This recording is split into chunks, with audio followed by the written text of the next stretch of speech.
అధికారులు పట్టించుకోవడం లేదు. గుత్తేదారులు పనులు చేయటం లేదు. రాయలసీమ జిల్లాలకు సాగు, తాగునీరు అందించే ఉద్దేశంతో చేపట్టిన గాలేరు నగరి సుజల స్రవంతి పథకం పనులు నత్తను తలపిస్తున్నాయి. పనులు సాగుతున్న తీరుపై క్షేత్రస్థాయి పరిశీలన చేసిన ఈటీవీ ఈనాడు అక్కడ లోపాలను బహిర్గతం చేశాయి. గాలేరు నగరి సుజల స్రవంతి పథకం రాయలసీమలోని కర్నూలు, కడప, చిత్తూరు జిల్లాలకు నీరు అందించే ఉద్దేశంతో ప్రారంభించిన ఈ పథకం మార్చిలోగా పూర్తి కావాలి. ఇప్పటికే ఫిబ్రవరి నెలలో ఉన్నాం. మరో నెల రోజుల్లోగా ఈ పనులు పూర్తవుతాయా లేదా అనేది ప్రశ్నార్థకంగా మారింది. ప్రస్తుతం ఈ గాలేరు నగరి పనులు ఏ విధంగా సాగుతున్నాయి, అనుకున్న గడువులోగా ఇవి పూర్తవుతాయా లేదా అనేది ఓసారి పరిశీలిద్దాం.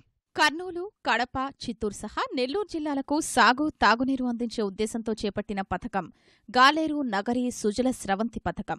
సుమారు 38 టీఎంసీల నీటిని తరలించి 2.60 లక్షల ఎకరాలకు సాగునీరు, 640 గ్రామాలకు తాగునీటిని అందించనున్నారు.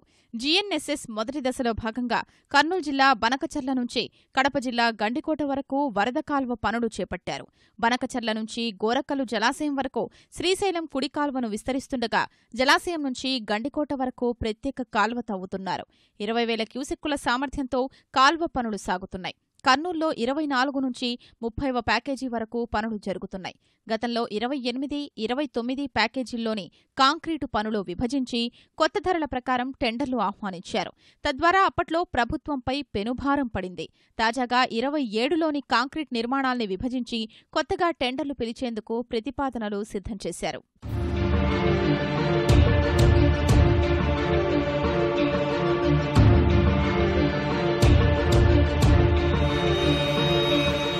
ప్రస్తుతం మనం చూస్తున్నాం, ఇది 27వ నెంబర్ ప్యాకేజ్. ఈ ప్యాకేజ్ కింద పనులు జరుగుతున్నాయి. ఏ విధంగా పనులు జరుగుతున్నాయి మనం చూడవచ్చు. నత్తను తలపిస్తున్నాయి. వాహనాలు ఉన్నా కానీ పనులు ఏమాత్రం సాగట్లేదు. మరో నెల రోజుల్లో ఇవి ఏమాత్రం పూర్తవుతాయో వేచి చూడాల్సింది.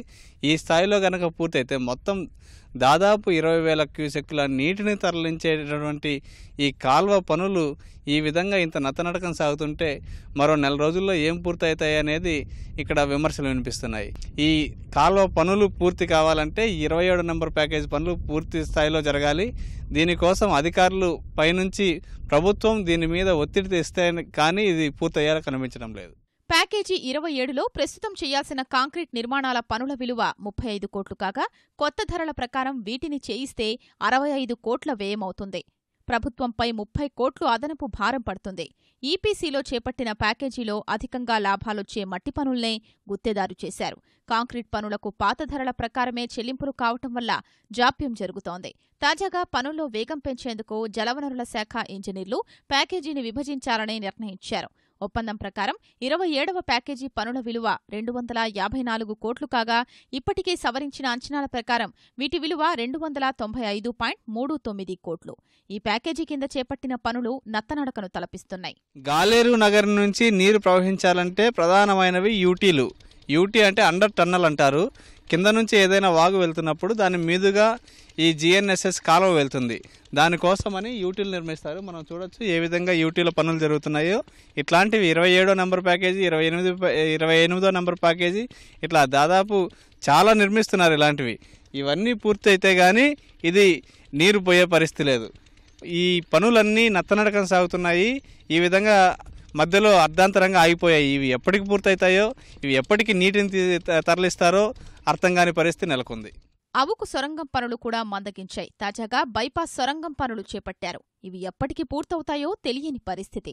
నిబంధనల ప్రకారం ఈపీసీలో చేపట్టే పనుల్ని సకాలంలో పూర్తి చేయకపోతే ఏజెన్సీని తొలగించి వేరే ఏజెన్సీకి అప్పగించాలి. అందుకయ్యే మొత్తాన్ని మొదటి గుత్తేదారు సంస్థే భరించాలి. కానీ పనుల్లో వేగమంటూ అధికారులు నిబంధనల్ని మార్చేశారు. క్షేత్రస్థాయిలో ఈటీవీ ఈనాడు బృందం పరిశీలించినప్పుడు ఈ పనులు పూర్తి కావడానికి దాదాపు సంవత్సరమైనా కానీ పూర్తయ్యేలా కనిపించట్లేదు. కనీసం ఇప్పటికైనా ప్రభుత్వం అయితే మార్చి నాటికే జీఎన్ఎస్ఎస్ ఫేజ్ 1 పూర్తి చేసి నీటిని తరలిస్తామని చెప్తోంది. గుత్తేదారుల ఒత్తిడి మేరకు జూన్ వరకు వీరికైతే పనులు పూర్తి చేయమని గడువును పెంచింది.